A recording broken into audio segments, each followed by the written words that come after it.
Boa noite a todos.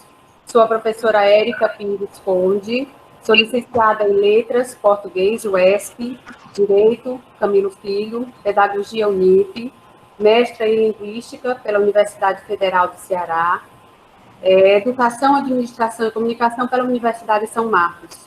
Vou participar como mediadora hoje da live Produção de Textos Históricos e Literários para o Ensino de Física e Ciências. E vou estar ao lado de dois professores, colegas da Universidade Federal, professor Boniek Venceslau da Cruz Silva, licenciado em Física, mestre e doutor em Ensino de Ciências e Matemática. Do outro lado, professor Micaías Andrade Rodrigues, licenciado em Física, mestre em Educação pela Universidade Federal de Pernambuco e doutor em Educação pela USP.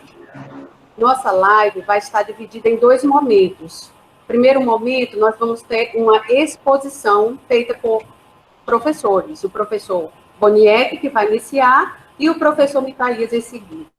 Após a exposição, nós iremos fazer uma conclusão, comentando sobre as produções de texto, que são desenvolvidas em sala de aula pelos professores, e em seguida abriremos o chat para perguntas dos espectadores. Antes de iniciarmos, o professor Micaías quer dar alguns recados para vocês, alguns avisos. Certo. Pessoal, primeiramente, boa noite. Obrigado por vocês terem vindo aqui compartilhar um pouco do tempo de vocês com a gente, tá? Esse daqui é o primeiro evento que estamos fazendo nesse curso de extensão, tá certo? Eu falei aqui no chat há um tempinho, que quem não estava antes não viu, mas tivemos 387 inscritos. Então, eu acho que até o evento de hoje foi talvez pouco divulgado, foi mais divulgada a extensão em si do que esse evento aqui, tá? Mas eu quero dizer que a gente está aprendendo um pouco a usar essas tecnologias. Eu, particularmente, sou quase que analfabeto, tá? Mas a gente tem aprendido a usar aqui o Meet. Aí a proposta é a gente gravar esses encontros para criar depois um canal no YouTube e disponibilizar todo o material que for produzido ao longo dessa extensão, tá certo?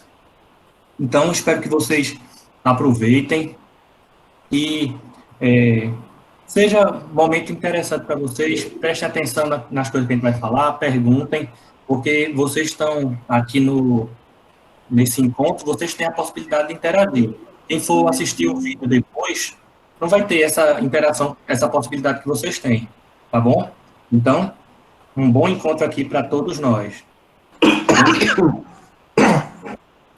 Eu vou continuar agora a exposição, passando a palavra para o professor Boniek, para que ele comece a falar sobre a produção de texto em sala de aula. Mas eu queria iniciar perguntando, né? Eu acho que uma pergunta é válida nesse momento. De que maneira o professor de ciências pode usar textos históricos em sala de aula? E eu queria colocar, professor Boniek, que a experiência que tenho de contato com alguns professores, essa é a grande dificuldade em saber como fazer. Acho que muitos dos professores têm um aspecto teórico, mas quando chega no aspecto prático, aí vem a grande dificuldade de todos. E é por isso que a gente faz essa pergunta. Eu vou repetir, professor. De que maneira o professor de ciências pode usar textos históricos em sala de aula? Fala um pouco aí da sua experiência. Então, primeiro, boa noite a todos, né? É um prazer reunir aqui. Alguns já foram colegas de trabalho, alguns são alunos, alguns são ex-alunos. É sempre bom a gente discutir as temáticas que a gente vem trabalhando, né? A sua questão, ela permeia um campo de pesquisa bastante vasto na área de ensino de física, e são pessoas que congregam o campo da história e filosofia da ciência. Então, eu já venho há uns 15 anos investigando justamente a sua pergunta, né? De que maneiras e como os professores de ciência, os professores de física, de forma mais específica, que é o que a gente vai tratar aqui, eles podem trabalhar com textos históricos na sala de aula. Existem vários problemas, existem alguns detalhes, existem conteúdos que o professor precisa possuir para trabalhar, e alguns deles eu vou tratar aqui na minha explanação. Eu preparei um PowerPoint, porque o professor gosta de falar, né? Então, se eu não direcionar, eu vou passar 3 horas aqui falando. Então, eu vou jogar o PowerPoint para vocês. Espero que vocês possam ver aí. Opa, deixa eu abrir primeiro, né? Só um momento.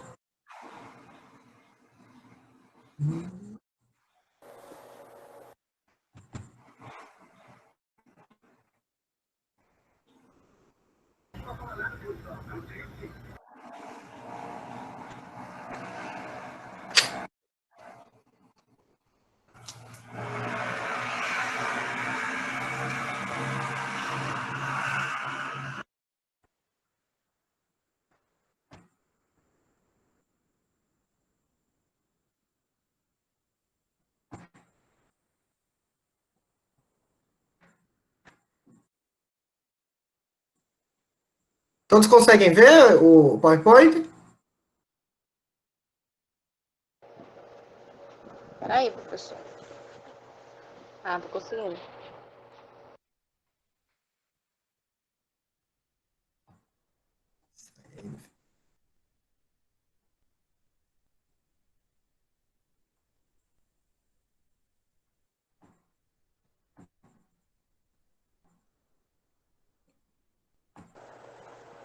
Dá para ser visualizado?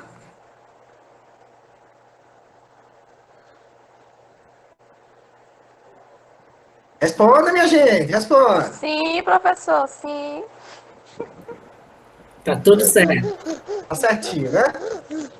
Eu compartilho as palavras do Micaías. Eu trabalho com textos históricos, a gente é acostumado a trabalhar com material antigo, então quando a gente pega novas tecnologias, a gente fica meio perdido também.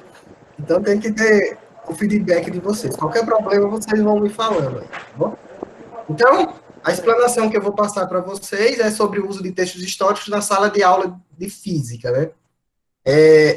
Vou tratar aqui um caso específico para física, porque é a temática que o professor Micaías solicitou, mas isso eu venho trabalhando, inclusive, com os alunos do curso de ciências, que é os alunos que eu trabalho mais próximos. Também trabalho no mestrado profissional em ensino de física, e tem alguns alunos que estão produzindo textos históricos, né, para trabalhar na aula de física. Então, sempre tem um começo da história, né? Então, por que é importante a gente inserir a história da física ou a história da ciência de forma geral na sala de aula? Essa é uma pergunta que já vem sendo discutido na literatura há uns 30 anos e já tem algumas respostas, né? Eu vou trazer algumas que vai servir para eu explicar a proposta que a literatura diz e a proposta com a qual eu trabalho também, e vai ajudar um certo ponto a começar a responder a pergunta da professora que está mediando. Então, quem é professor de ciências e quem é professor de física de forma mais específica, já deve ter escutado aquela famosa pergunta que os alunos falam, né? Professor, para que serve isso? Para que eu vou estudar essa equação? Para que eu tenho que saber que S igual a S0 mais VT? Para que eu tenho que decorar sorvete? Então, essas são perguntas que os alunos fazem meio que roteiro, meio que forma corriqueira para a gente tem que saber responder. Uma das respostas, elas podem vir pelo estudo da história da ciência. Por quê? Porque ela pode proporcionar um estudo mais adequado de equações relacionadas a conceitos e teorias, que em algumas ocasiões vem se mostrar sem significado algum para os estudantes. Por exemplo, com a inserção de textos históricos, a gente pode, de certa forma, mostrar para os alunos o que motivou o cientista a escrever S igual a S0 mais VT. A gente sabe que toda equação em ciência e toda equação em física, ela vem para responder um problema. Mas, se você for parar para pensar nas suas aulas de ciência, nas suas aulas de física, quase nunca é passado para você qual era o problema que o cientista estava estudando para que ele sintetizasse aquele problema em uma resposta. Geralmente, a resposta que o cientista tem é uma equação. A equação ela vai modelizar o problema, vai modelizar uma situação, e ela serve para que o cientista explique o fenômeno que ele está estudando. Mas, de onde é que veio aquela equação? Aquela equação responde o quê? Um texto histórico, que a gente pode trabalhar na sala de aula, pode motivar o aluno para que ele possa ver de onde é que saiu aquilo que ele está estudando, aquele monte de equação. Ele não está só decorando, que aquelas equações elas servem para alguma coisa. Então, um texto histórico, como eu estou colocando para vocês, que vocês podem acompanhar, ele pode mostrar para o aluno que motivou o cientista a estudar o problema que é explicado com base naquela equação. Ele pode mostrar o que é que o cientista estava pensando no momento que ele estava construindo aquela equação que vai, de certa forma, modelizar o problema que ele estava estudando. Quando a gente vai no campo da história da ciência, a gente vai ver que a gente tem aquela equação pronta, mas o cientista, ele, quase em 100% das situações, ele não vem com aquela equação já pronta, dá um trabalho danado para você chegar até aquilo ali, não sai da noite para o dia. Um texto histórico também pode mostrar que, no decorrer da construção da ciência e da física de forma específica, o cientista ele não trabalha só. Geralmente, quando você pega um aluno que acabou de sair da educação básica e viu a disciplina de física, perguntar o nome de um cientista, ele vai dizer para você Newton. Por quê? Porque ele vê Newton no primeiro ano, vê Newton no segundo, vê Newton no terceiro. Então, ele passa a ter aquela concepção que Newton fez tudo na ciência. Então, um texto histórico sendo trabalhado pode mostrar que Newton teve os seus colaboradores, o Newton teve os seus adversários, e o Newton não era tão santo assim como se pensam, né? Então, um texto histórico, ele pode mostrar isso. Pode mostrar algo que geralmente os alunos, eles acham que não é possível que o cientista possa recorrer, ou seja, o erro. Muito difícil você pegar um livro didático e mostre um erro de um cientista como Newton, por exemplo. Então, um texto histórico, ele pode mostrar para os alunos essas controvérsias, esses problemas, essas intrigas que existem no processo de construção da ciência, mostrando que a ciência não é aquela coisa tão rígida, tão sintética como os livros didáticos eles trazem para a gente. Então, o texto histórico ele tem essas características e ele pode tornar a ciência algo mais vivo, algo mais dinâmico, que possivelmente pode atrair a atenção dos alunos. Do outro ponto de vista, a inserção da história da ciência ela também pode proporcionar o estudo e a elaboração de novas estratégias de ensino, que possibilitem dar uma maior significação ao estudo de conceitos e teorias físicas. E uma dessas estratégias é o uso de texto histórico, com finalidade pedagógica, que é o objetivo dessa nossa live de hoje. Estão conseguindo escutar tudo direitinho? Alguém pode dar um feedback aí para mim? Tá de boa, professor. Tá ouvindo? Tá de boa, né? Vão falando aí, porque de repente cai aqui, eu ainda não sei compartilhar as telas, eu só estou vendo a tela do PowerPoint. Então, de vez em quando vocês dêem o feedback aí. Não, então, a partir disso... Posso dar uma palavra? Pode. Bom, no meu tempo de ensino médio, eu achava que o Kepler vinha depois do Newton. Por conta da lei da gravitação que a gente só estuda depois.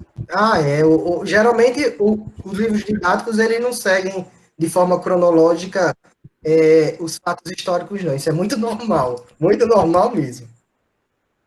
Então, voltando aqui, a pergunta que eu lanço é: qualquer texto histórico é adequado para ser aplicado na sala de aula? Como eu faço para escrever um 1000? É o que eu venho pesquisando há uns 15 anos, é o que alguns alunos meus, no mestrado profissional em ensino de física, eles vêm trabalhando. A Débora está por aí, que eu já vi ela por aí, né? Ela está trabalhando com a construção de textos históricos relacionado a alguns conceitos da termodinâmica, como calor e temperatura. Ela faz conexão com a Revolução Industrial, para que os alunos possam perceber que existem outros fatores que influenciam na construção do conhecimento científico. No caso dela, ela vai mostrar que a Revolução Industrial foi bastante importante para o desenvolvimento da termodinâmica, e ela faz isso dentre outras formas, com um texto histórico. Então, claro que a inserção da história da ciência na sala de aula tem muitos problemas, tem muitas críticas, mas eu vou esconder um pouquinho aqui para que eu possa ganhar vocês, né? Eu não posso vender o meu peixe aqui e já mostrar os problemas que tem. No decorrer da minha fala, eu vou mostrar alguns. Mas é bacana, né? Depois eu vou mostrar as críticas que se tem.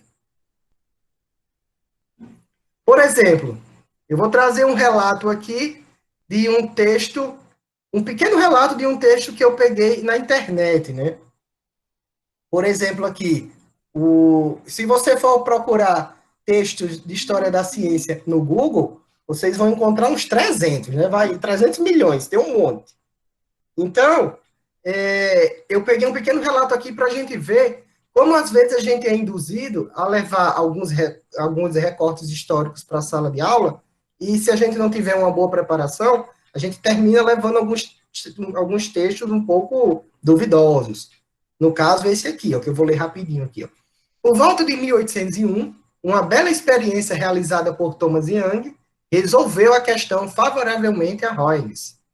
A experiência de Young provou que a luz era uma onda, porque os fenômenos da difração e da interferência, por ele descobertos, eram de característica exclusivamente ondulatórias. Quem é que não levaria esse trecho aí para sua aula de física?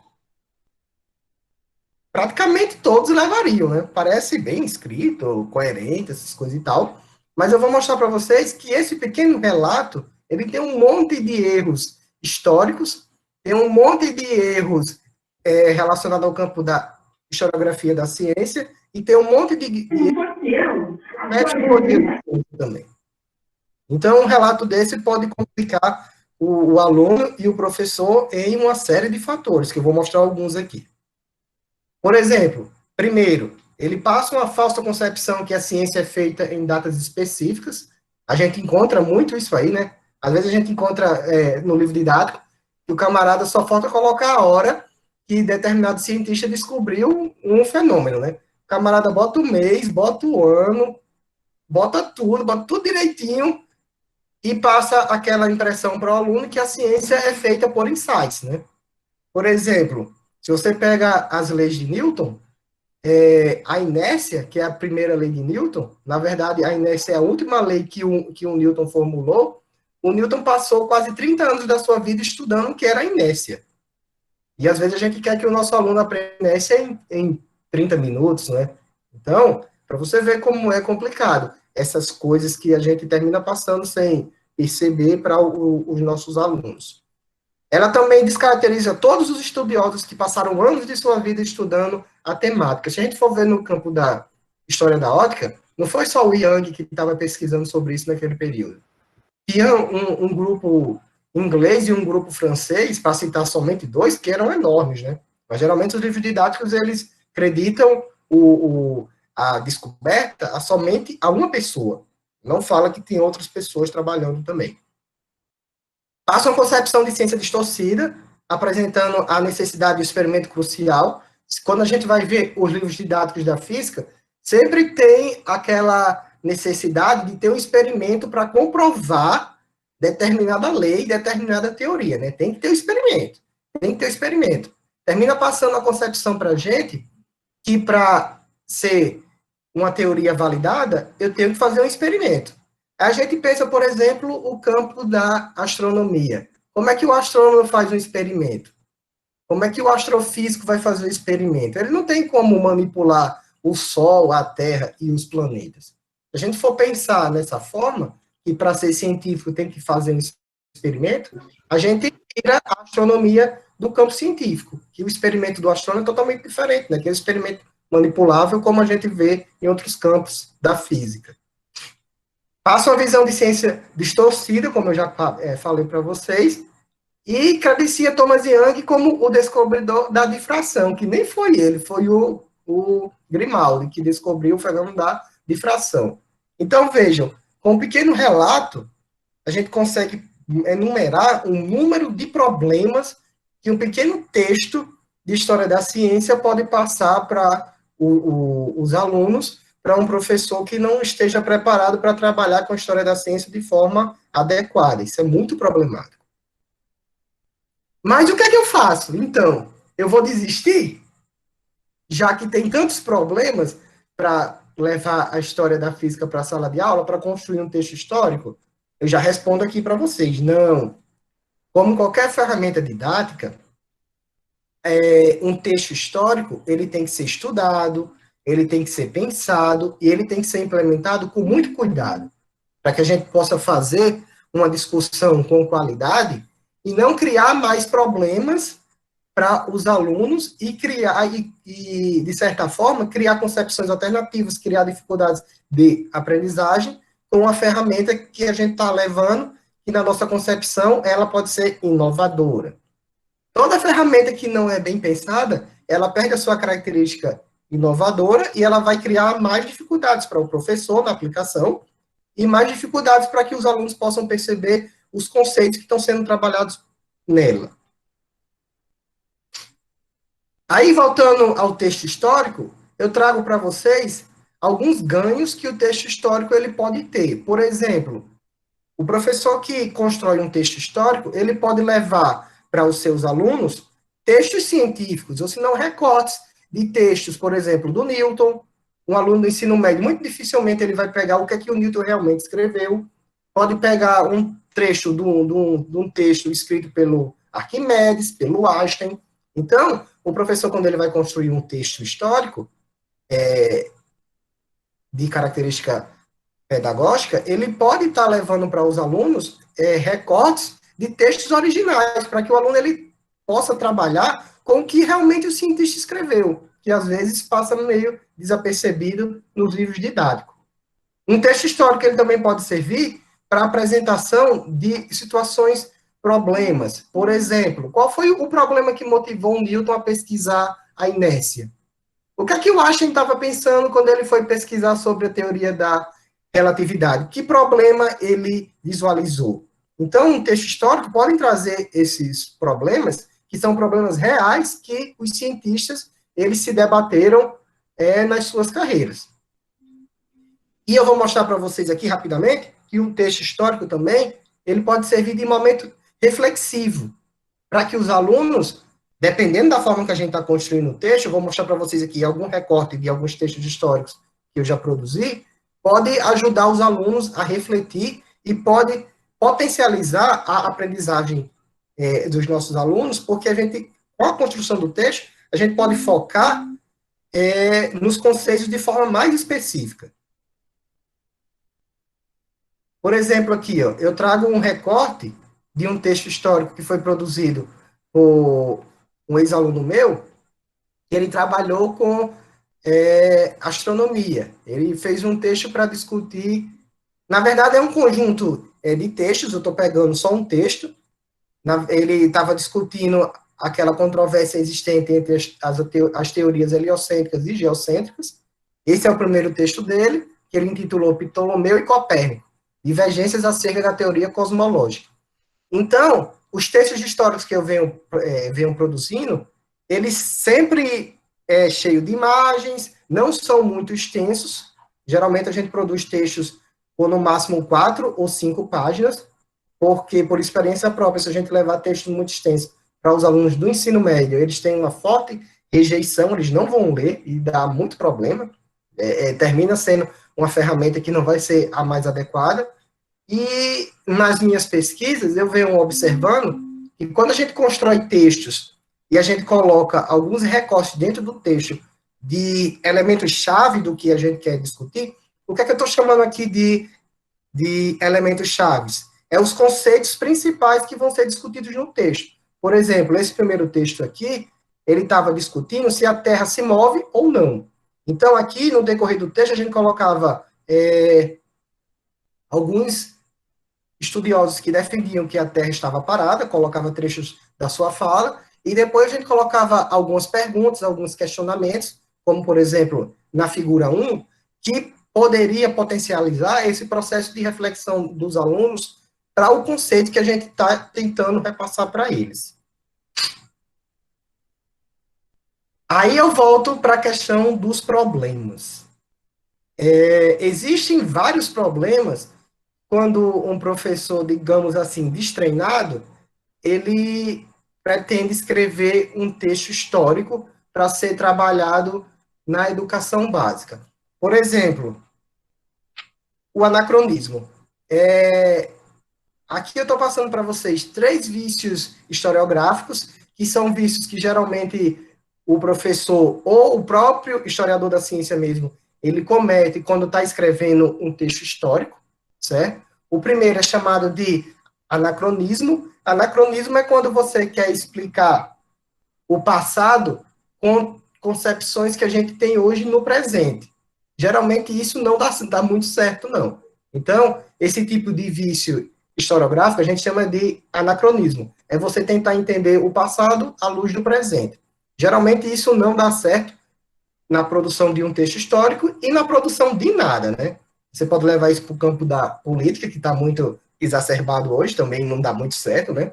E tava demorando. Oi? Tava demorando. Não vou entrar no campo da política, não, só tô dando um exemplo. Então, outro aqui é a pseudo-história, que é quando o professor ele apresenta relatos muito romantizados. A gente percebe, por exemplo, em alguns livros de física e de ciência que diz: o sábio italiano Galileu, quando dá aquela endeusada no próprio cientista, né? Então, isso a gente chama de pseudo-história. Ele mostra que os cientistas, de qualquer forma, ele ia descobrir aquilo ali, porque ele já estava meio que predestinado para isso. E geralmente são descobertas individuais, são descobertas geniais. E isso também aparece em imagens. Geralmente a gente vê a imagem do Newton trabalhando só em um seu laboratório, né, essas coisas e tal. E eles passam aquela visão de personagens brilhantes, né, geniais, e que nunca errou na sua carreira, e renega a influência de fatores extracientíficos na ciência. Por exemplo, a gente sabe que na construção do conhecimento científico, a gente consegue demonstrar isso em um texto histórico, que a gente leva para a educação básica, a política, a economia, a religião, ela influenciou muito na construção de determinados conceitos científicos. E isso a gente consegue mostrar com um texto histórico, né?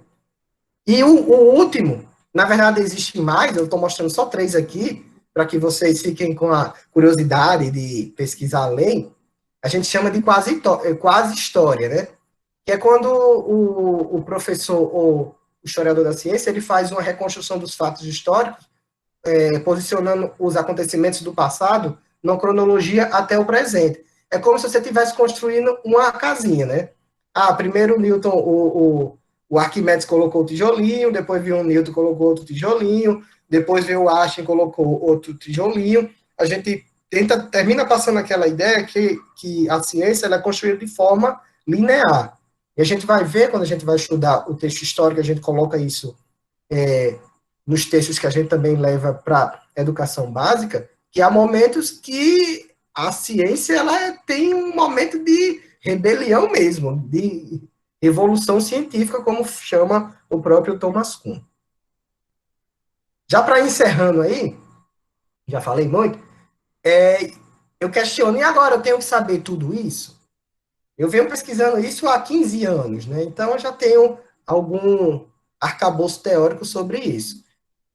Seria bom que todo mundo pudesse saber de tudo isso, mas não dá. A gente geralmente tem no curso de formação inicial uma disciplina que trata sobre isso, quando tem, né? Então é impossível o professor discutir tudo isso em uma disciplina de 60 horas. Geralmente, isso aí é aprofundado a nível de pós-graduação, como eu já falei, de alguns alunos meus estão pesquisando isso aí, e a gente já consegue encontrar várias pesquisas a nível de mestrado e doutorado, que eles constroem textos históricos, que eles aplicaram na educação básica, que eles mostraram os problemas que tiveram, que eles mostraram a metodologia de construção do texto histórico, eles mostraram a potencialidade do uso desses textos. A gente consegue encontrar isso nos programas de pós-graduação, ensino de ciência e ensino de física. E a gente também consegue encontrar em alguns periódicos, como eu estou colocando para vocês. Aqui eu estou colocando os periódicos do campo da física, porque eu terminei levando a minha fala mais para o campo da física mesmo, que são, por exemplo, o Caderno Brasileiro de Ensino de Física.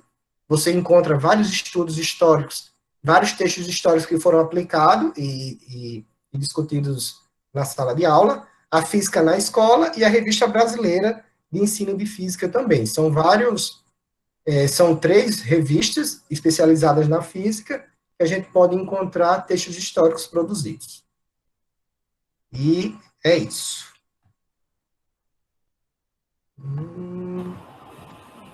Muito bem, obrigada, professor Boniek, pela sua exposição. Eu vou fazer alguns comentários e depois passo a palavra para o professor Micaías. É muito interessante a proposta do professor Boniek, e eu pude ver em alguns momentos, aliás, em muitos momentos, a disciplina de língua portuguesa na sala de aula de física. Isso me deixa com certeza. muito feliz mesmo. Parabéns, professor. Vejo aí um trabalho interdisciplinar maravilhoso, né? O encontro de 2 ciências. Que maravilha, professor. Parabenizo você por isso. E uma preocupação muito grande em relação a contextualizar, né? Você fala muito, professor, em usar o gênero textual. Aqui eu vou colocar gênero textual, mas faço a relação de gênero textual e texto, como o professor falou, foi texto, mas eu uso o gênero textual porque está mais na minha área, né? Mas é o texto, que vocês chamam texto, é o gênero textual. Então, há uma preocupação muito grande do professor, na sua fala, em dizer que os gêneros textuais, que são os recortes, né, de textos, contextualizam o ensino de física. E eu achei isso maravilhoso, porque, de fato, o gênero textual traz essa possibilidade para a sala de aula. Eu costumo dizer sempre para os meus alunos, por que não utilizar gêneros textuais na aula de matemática, na aula de física, na aula de biologia? Inclusive, eu sempre digo para os meus alunos em sala de aula, convidem outros professores de outras disciplinas para trabalharem junto. E o gênero textual, o texto chamado pelo professor Boniek, tem esse papel, né, de trazer esse trabalho interdisciplinar que tanta gente tem dificuldade de fazer. Então, eu achei muito interessante isso. E gostei também, professor, da preocupação em trabalhar com a linguagem verbal e a linguagem não verbal, que também puxa aí a minha área, né, a minha disciplina para trabalhar isso junto com você. Gostei muito dessa preocupação em trabalhar com a linguagem verbal, que você diz que em alguns textos você coloca sempre isso, imagens, e o aspecto verbal, né, escrita. Então, a linguagem verbal seria a parte escrita, a linguagem não verbal, as imagens que o professor colocou em algumas situações aí de exemplos. E fecho dizendo que muito interessante a proposta do professor Boniek, e parabéns por isso, porque eu vejo a união de 2 situações, não vejo só a produção de texto, eu vejo também a leitura. E acho que o aspecto mais importante de tudo é o interesse em formar leitores e produtores de textos críticos. Achei interessante isso. Nós vamos ouvir agora o professor Micaías, e eu vou passar a palavra para o professor Micaías também com uma pergunta. Como colocar textos literários? Nós vimos os textos com teor histórico, agora eu queria saber como colocar textos literários em aulas de física, professor Micaías. Olá, boa noite a todos. Tá? Agora a plateia está um pouco maior. Até pedir desculpa para o pessoal que estava chegando e não estava conseguindo entrar, porque eu estava mostrando a apresentação do Boniek. Aí eu não estava conseguindo permitir a entrada de vocês. Tá? Mas agora deu certo. Deixa eu comentar um pouquinho aqui, respondendo a pergunta da professora Érica. Tá? Esses textos literários são textos que a gente mesmo produz na sala de aula, tá? Quem já foi meu aluno, já... Como é que acontece isso? Tá? Então, eu vou comentar aqui um pouquinho como é essa experiência que a gente tem lá, tá? Só definindo, os textos literários que a gente vai conversar aqui nesse encontro são textos paradidáticos curtos no estilo de crônicas narrativas, que necessariamente abordem conteúdos referentes a física, astronomia ou ciências, tá bom? Então, isso daí, por quê? A gente vai ver que diversos autores, eles defendem a utilização de textos mesmo para o ensino de física, não apenas textos históricos, mas textos que a gente chama de leitura mesmo, algo para dar o prazer, não aquela coisa de apenas o conceito, o livro de física, tal, mas uma leitura prazerosa, que atrai não só o pessoal da física, que gosta da física, mas o pessoal que, de repente, gosta das ciências humanas, tá certo? Que tem mais facilidade com literatura, gosta de história, etc. Então, falando um pouquinho aqui, deixa eu comentar um pouco sobre alguns documentos que falam, né, que abordam que a gente deve utilizar os diferentes tipos de linguagem para as aulas de física, as aulas de ciências naturais. Aí essas diferentes linguagens, o Boniek falou, a professora Érica fez questão de enfatizar a questão da figura, tal, mas o PCN, BNCC, etc., comentam que devem ser usadas diferentes linguagens. A linguagem oral, linguagem escrita, linguagem algébrica, a linguagem pictórica, as figuras, tá? E a linguagem gestual também. Então, muitas vezes nas aulas de física o professor já chega e joga a equação no quadro.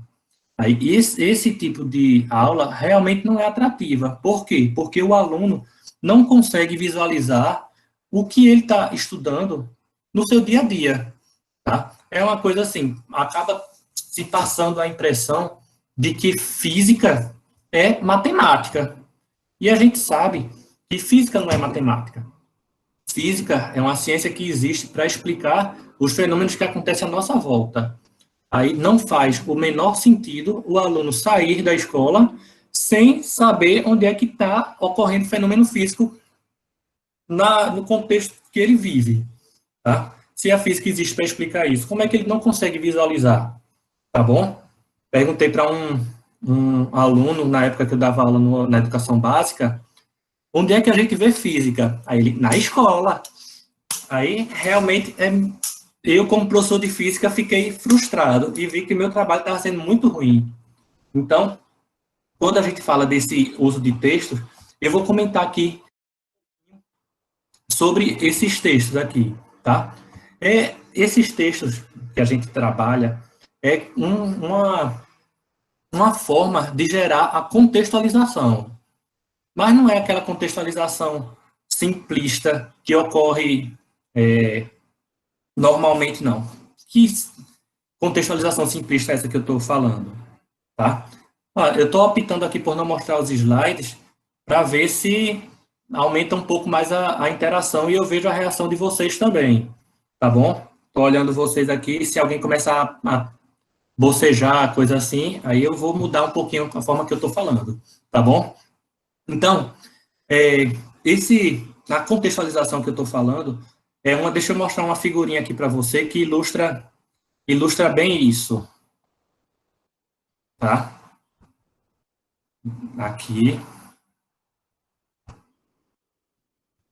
Deixa eu mostrar aqui, um momento só.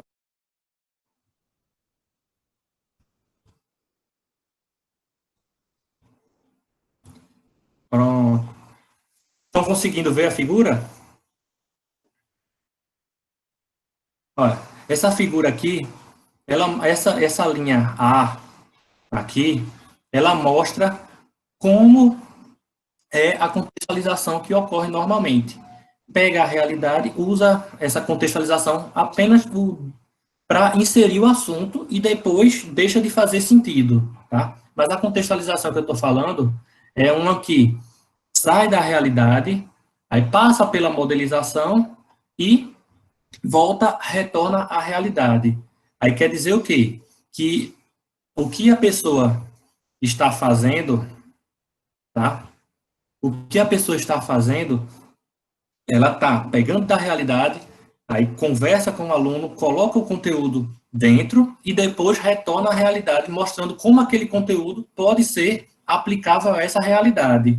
Não apenas a física ficar presa na álgebra, ou então naqueles contextos distantes de laboratório, etc. Então, a física que a gente fala é uma que faça sentido para o aluno, que o aluno muito é falado na escola, na universidade, tal, da educação ao longo da vida, de educação que faça sentido, que o aluno leve essa educação para o dia a dia dele, tá? Então, quando a gente comenta sobre esse tipo de contextualização, é isso que a gente espera, que o aluno aprenda o conteúdo e que esse conteúdo faça sentido para ele, tá? Posso dar um exemplo bem simples, assim, que eu até já abordei na sala de aula, é o simples fato de por que desligar a luz quando sai da sala. Aí, não, professor, para não gastar energia. Aí a gente vê, o Boniek mesmo falou, que a ciência não é feita só aquele momento e tal, tem o aspecto social, o aspecto histórico, o aspecto econômico tal. Aí quando a gente fala de desligar a luz, a gente fala do ambiental, da produção de energia que tem poluição, que tem gasto, tá? Que eu deixo a luz ligada sem usar, algum canto que pode precisar dessa energia, tá deixando de ter por minha culpa, tal. Aí até a questão de empatia, tá? Mas, falando aqui um pouquinho mais, assim, vou falar um pouquinho como é que foi como é que é essa metodologia que eu trabalho, até para localizar a professora Érica aí, que vai fazer uma explanação depois, um breve comentário, tá? A gente trabalha da seguinte forma. O Boniek mesmo, ele comentou que tem muito texto histórico que tem erros, tá? E esse daí é um dos motivos que ele produz, muitas vezes, esse texto, para apresentar um material de qualidade para os alunos. Em relação aos textos que eu uso na sala, também eu senti a necessidade de eu mesmo produzir por causa disso. Que os textos que eu via falando de física, ou era aquela coisa muito técnica, tá? Que quem não gostasse de física não se sentia atraído, ou era comprido, que era mais trabalhoso, que provavelmente não dava para a gente utilizar na sala de aula assim de uma forma tão direta, que é feito aquele Alice no País dos Quanta, que é um livro, é uma obra, não é um texto mais curto, tá? Então, assim, aí a gente produziu pequenos textos, como eu disse, que é no estilo de crônicas narrativas. Crônicas, não sei se vocês sabem, mas são textos normalmente narrativos curtos, tá? Que abordam situação do cotidiano de uma forma simples, às vezes engraçada, etc. Mas é uma linguagem bem direta com o leitor, tá certo? Então, a intenção da gente é essa aqui, quando a gente produz isso.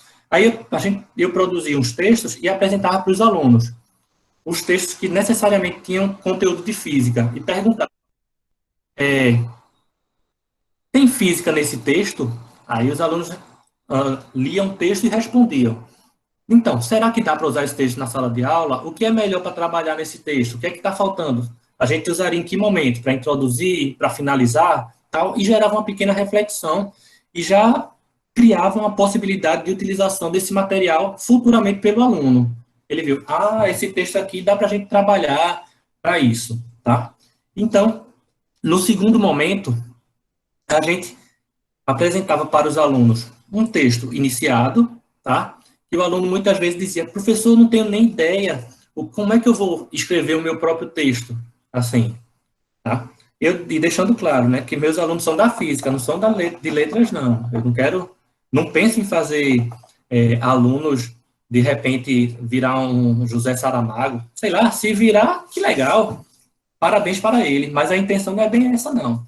A intenção de trabalhar esses textos é fazer com que o aluno pense um pouquinho e tente colocar aquele assunto que ele está trabalhando num contexto do aluno, de modo que o aluno consiga ver aquele conteúdo numa situação real, tá? Não ficar preso à questão de física, de cálculo, dessa coisa que acontece na sala de aula. A intenção é mais essa, fazer com que o aluno faça essa transposição desse conteúdo científico da física para uma situação concreta, e isso através da história. E se ele consegue colocar isso na história, quando ele estiver explicando, vai conseguir também. Pelo menos é isso, é dessa forma que eu consigo, que eu penso, tá? Então, deixa eu ver aqui. Sim, e depois que o aluno tem passa por esse momento de complementação de um texto que eu inicio, tal, aí eu dou feedback para ele com todo as sugestões, tal, e depois ele produz seu próprio texto, tá? Eu acho que é uma situação bem interessante aqui para o aluno também. Eles, a princípio, reclamam quando a gente vem com essa proposta. Professor, você quer aula de física, professor? Mas eu acho que no final das contas acabam se interessando, tá? E de vez em quando surgem umas histórias bem interessantes ali, tá bom? E no final, como eu disse, eles produzem o próprio texto e assim vai. Eu estou aqui com um texto completo, tá? Que eu vou mostrar para vocês. Ele é um curto, que é bem interessante.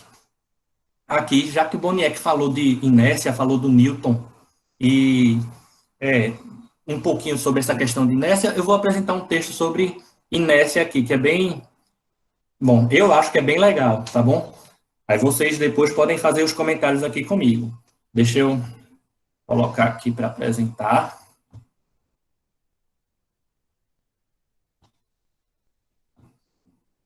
Pronto. Eu vou ler aqui para vocês, tá bom? Obrigado, Inércia. Todos os dias, Maneco pegava o ônibus para ir e voltar do trabalho. Ele morava na Zona Norte e trabalhava na Zona Sul. Subia no ônibus no horário em que esse estava mais lotado. Como Maneco ia descer no outro extremo da cidade, ele ficava parado um bom tempo antes de rodar a catraca. E após rodá-la, começava sua via crucis. Hoje, embora o ônibus tenha demorado muito para chegar, ele estava com sorte, pois, assim que ele conseguiu um lugar para sentar. Pelo fato do ônibus ter demorado muito a chegar, a motorista que o dirigia corria muito e faz uma curva fechada, e Maneco cai da cadeira e diz: "Maldita inércia!" A motorista freia bruscamente e Maneco é arremessado para frente e esbraveja: "Droga de inércia!" A motorista continua correndo muito e não observa a lombada, e passa muito rapidamente por esta, e Maneco é arremessado para cima. Esta inércia é uma porcaria. Nisto, um passageiro ao seu lado pergunta se inércia é o nome da motorista do ônibus, e Maneco diz que não e lhe explica. Inércia é a capacidade de um corpo que está parado continuar parado, ou de um corpo que está em movimento continuar em movimento, a não ser que haja uma força contrária atuando sobre esse corpo.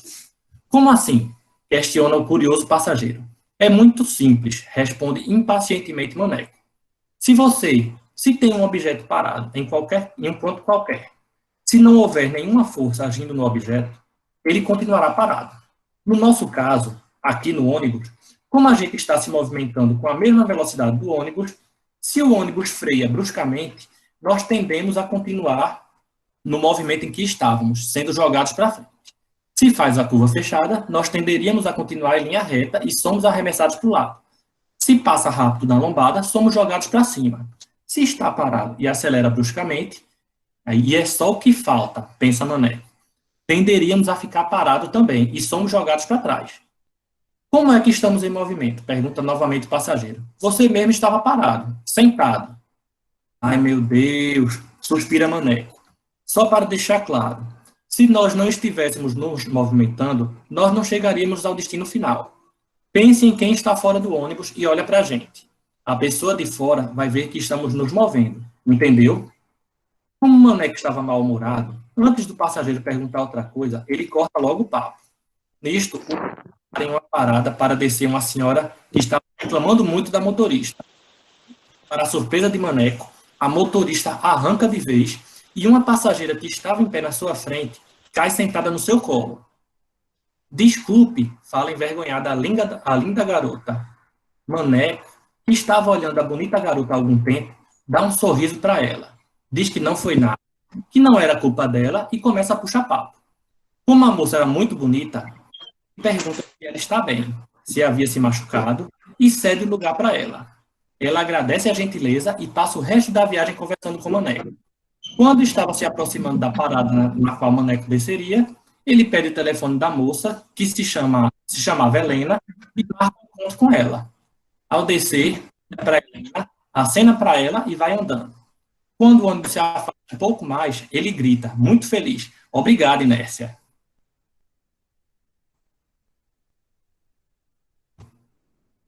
Então, eu acho que deu para vocês acompanharem o texto daí?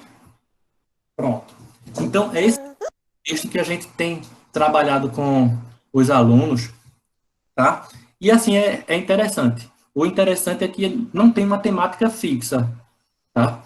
Eu falei que a gente inicia um texto e os alunos complementam nas atividades, né? Então, uma turma com 10 alunos, saíram 9 conteúdos diferentes de física. Então, eu acho que é uma coisa muito rica, tá? Porque a possibilidade criativa é enorme.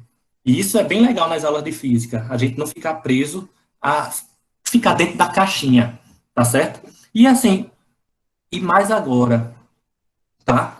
É que a gente sabe que a física não vai ser obrigatória nos 3 anos, agora com a BNCC, por causa dos percursos formativos. O que vai ser obrigatório nos 3 anos do ensino médio é matemática. Física será obrigatória em um dos percursos formativos, se eu não me engano, são 5.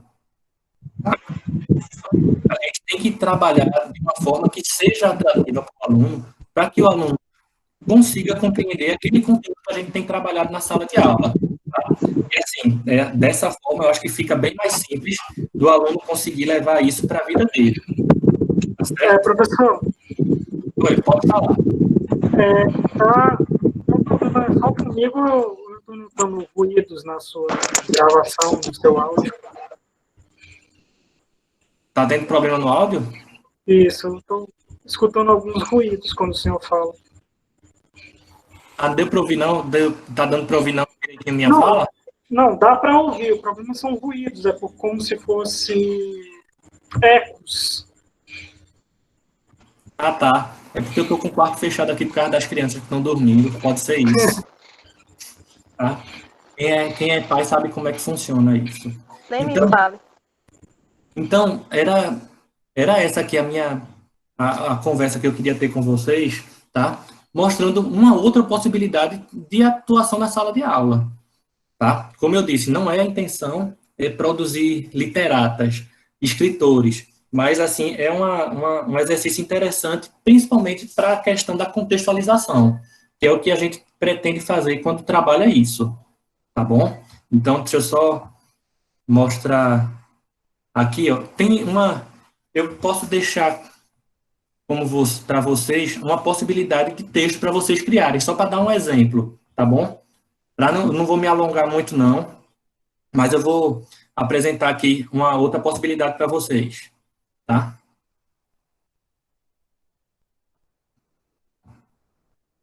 Peraí, pronto. Estão conseguindo ver, não é? A vida bucólica do Mário.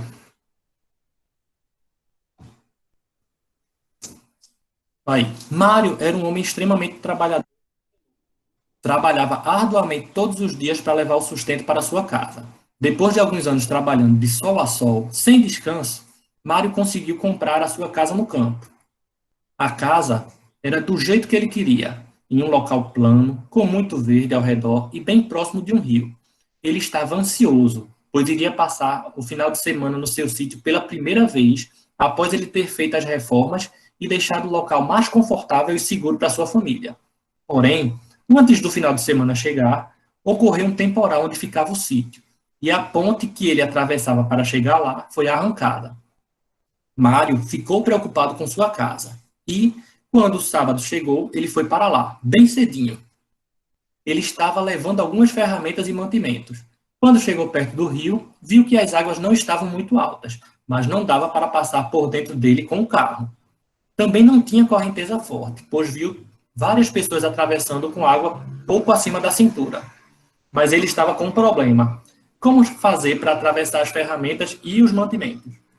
Aqui, a partir daqui, o aluno continua, tá? Então, eu acho que deu para ilustrar bem como é que a gente tem trabalhado isso. E vocês estão vendo, nesse texto, a gente pode dizer, ele fez um barco, falar de densidade. Ou então, ele pegou uma roldana e amarrou na árvore e jogou do outro lado.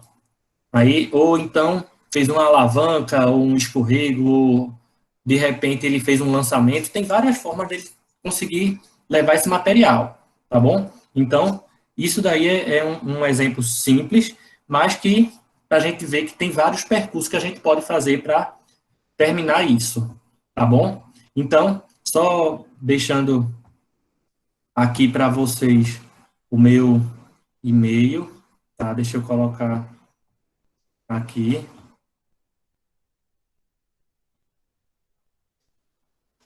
Pronto. Aqui meu e-mail, tá bom?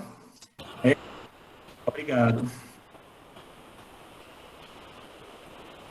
Ok. Vou retomar aqui, né, professor Micaías? Isso.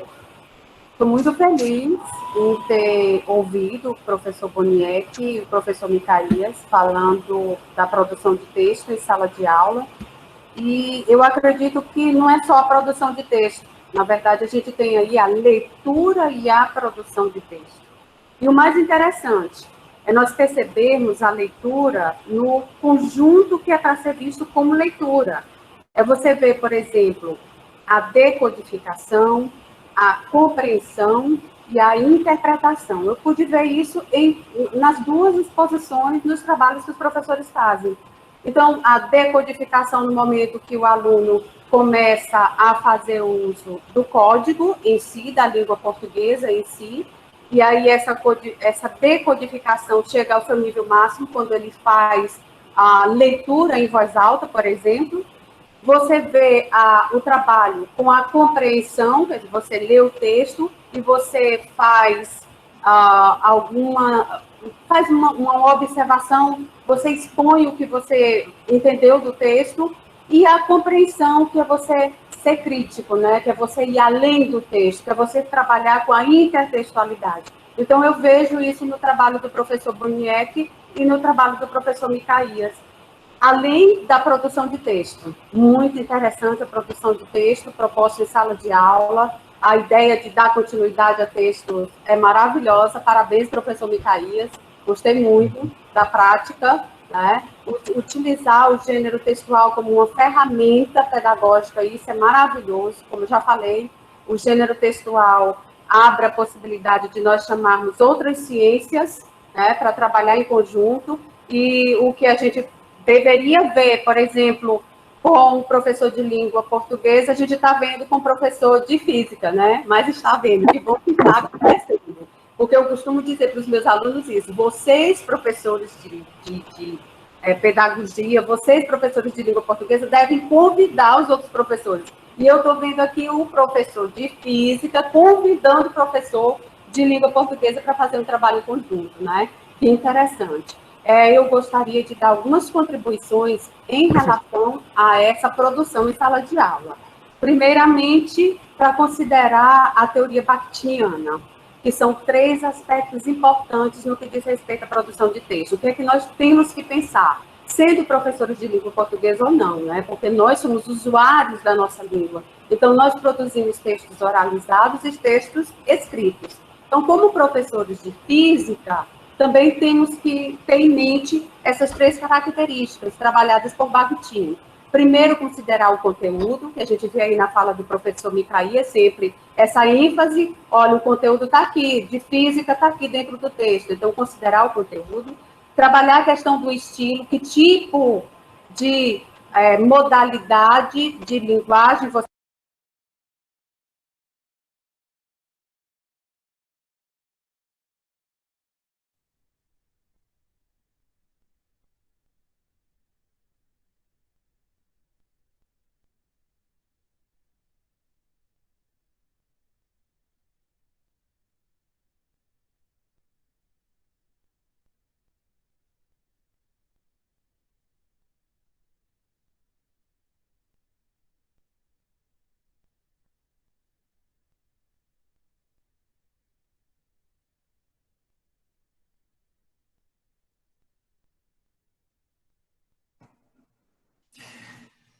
Érica, eu desliguei teu áudio sem querer, Érica. Desculpa, viu? Nossa, e agora? Eu não sei nem mais o que foi que eu falei. Aqui. Onde Tava foi falando que que tinha pararam? três, tava falando que tinha três coisas que ia comentar. Aí Tá, eu então, apertei aqui porque estava tendo chiado. Eu esqueci que você estava no usuário Jefferson. Desculpe. tudo bem, vou retomar então. Eu estava falando de 3 pontos importantes na teoria bakhtiniana que nós temos que trazer para a sala de aula, independente de sermos professores de língua portuguesa. Então, o professor de física também pode fazer isso. Então, quais são esses aspectos? Primeiro, a questão de trabalhar a estrutura do texto. Então, mostrar para o aluno a estrutura do texto a ser produzido. É uma crônica? É uma história em quadrinho? Tá? É uma carta? Tá? Dentro do contexto histórico, por exemplo, eu peguei uma carta, então é uma carta, tenho cuidado de trabalhar com um aspecto estrutural. A linguagem, que é o que a gente chama de estilo, né? Então, se é uma linguagem formal ou se é uma linguagem informal, também atenção para esse aspecto. E a questão do conteúdo, né?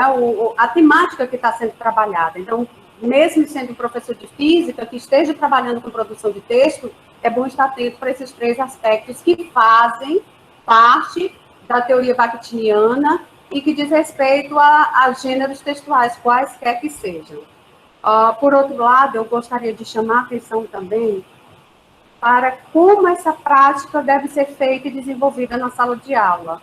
É claro que a gente às vezes diz assim, mas eu não sou professor de português, eu não sou professor de produção de texto, mas eu acho interessante nós pensarmos que todos podemos contribuir para que os nossos alunos tenham competência linguística, seja o professor de matemática, seja o professor de ciência, seja o professor de física, qualquer que seja o professor, nós podemos contribuir para que esse aluno seja competente linguisticamente falando. Então, alguns pontos que nós devemos atentar para essa prática de produção de texto na sala de aula. Primeiro, planejar. Isso no que diz respeito à produção de texto. Vejam que eu não estou falando do papel do professor planejando a sua aula, mas do aluno planejando o texto. Então, planejar. É importante o aluno perceber a necessidade de planejar o seu texto. O outro aspecto, o elaborar o texto, né? O momento de escrever o texto. O professor precisa dar esse momento na sala de aula para o aluno concretizar a produção. Depois, é necessário uma avaliação. Essa avaliação pode ser feita pelo professor, essa avaliação pode ser feita pelos pares, um avaliando a produção do outro. E, por fim, a reescritura. Por que não trabalharmos com a reescritura? Coloco mais uma vez para vocês. Há uma tendência grande de nós acharmos que ao professor de língua portuguesa que compete o trabalho com o texto, o trabalho com a leitura. Eu não vejo assim. Eu acho que os professores podem, sim, trabalhar com a leitura e a produção de texto na sala de aula. Como eu pude perceber com o trabalho do professor Boniek e com o trabalho do professor Micaías. Por fim, volto a falar da prática do professor, né, da sala de aula, e dizer que é maravilhoso perceber que os gêneros textuais estão adentrando a sala de aula né, de física, e que é preciso também ter o cuidado de fazer a escolha desse texto. Vejam que o professor Micaías, assim como o professor Boniek, tiveram todo o cuidado, né, na sua prática de escolher esse texto, que texto eu vou colocar. Coube ao professor Micaías até dizer que muitos dos textos, aliás, o professor Boniek também disse, muitos dos textos são elaborados por eles, né? Eles elaboram o texto. Então, tem esse cuidado, qual é o texto que eu vou colocar? E aí pensar que muitas das vezes, como professores, nós temos que fazer a transposição didática, né, que ficou nas entrelinhas, foi colocado também pelos professores. Além do planejar, volto a destacar a necessidade de você executar, mas avaliar a sua prática como professor, onde foi que eu consegui êxito trabalhando a produção de texto em sala de aula, o que eu preciso melhorar, então executar e avaliar, né? Nós temos que estar sempre avaliando a nossa prática. No momento de dúvidas, eu acho que não custa nada, eu acho que é maravilhoso a gente chamar aquele professor que está lá de língua portuguesa e compartilhar e tirar algumas dúvidas com ele, por que não, né? Então, são essas as minhas colocações, e eu acho que é hora da gente abrir para as perguntas, né? Vamos dar destaque agora para vocês, tá? O chat está aí aberto e vocês colocam as perguntas de vocês e, por gentileza, direcionem.